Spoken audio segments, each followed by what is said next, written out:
racial term in any language as insulting as the word nigger? Racial?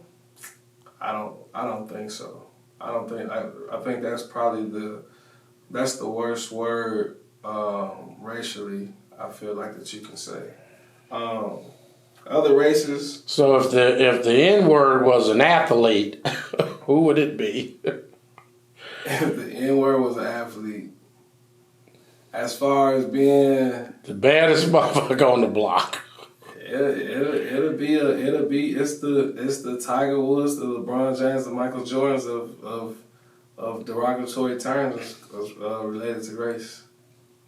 You probably know, like I know, that there's a difference in how the word can be used. Okay.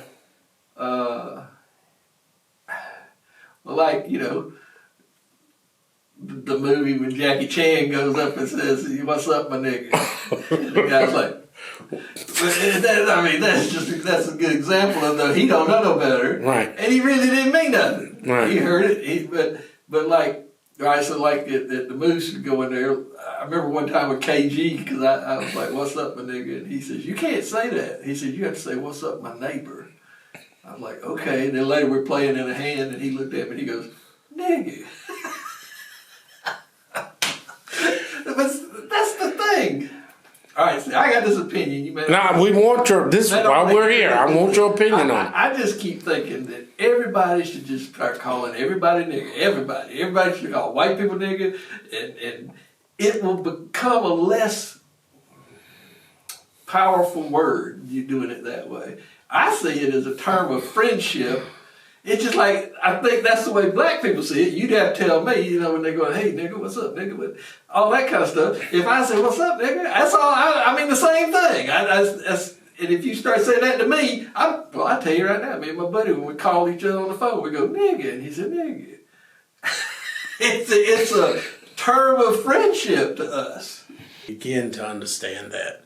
What is the difference between accepting life in the scheme where that word is used and being one living under the weight of it? Well, being one living under the mindset that was created by those who implemented the word and utilized it as a weapon of oppression, social degradation, I think that the difference is in that those who lived under the weight of it, I think they were products of the spirit of resistance. This is why they were so angered by it, because it seems like every step or inch of progress that may have been gained, you still a nigga. Like right now, with Oprah Winfrey being a billionaire, you still have a segment of white society that views her as another rich nigga bitch. Let's don't do that anymore. Terry, Stuart makes a real good point about those who you and I both agree in our community use the word nigga way, way too frequently. Now,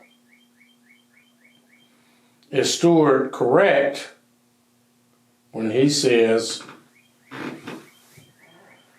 from this day forward, we need to educate on that in order to stop and not get rid of the things in the past? Well, I believe in preserving the past. I believe in the truth, no matter how hurtful it might be to the psyches of some.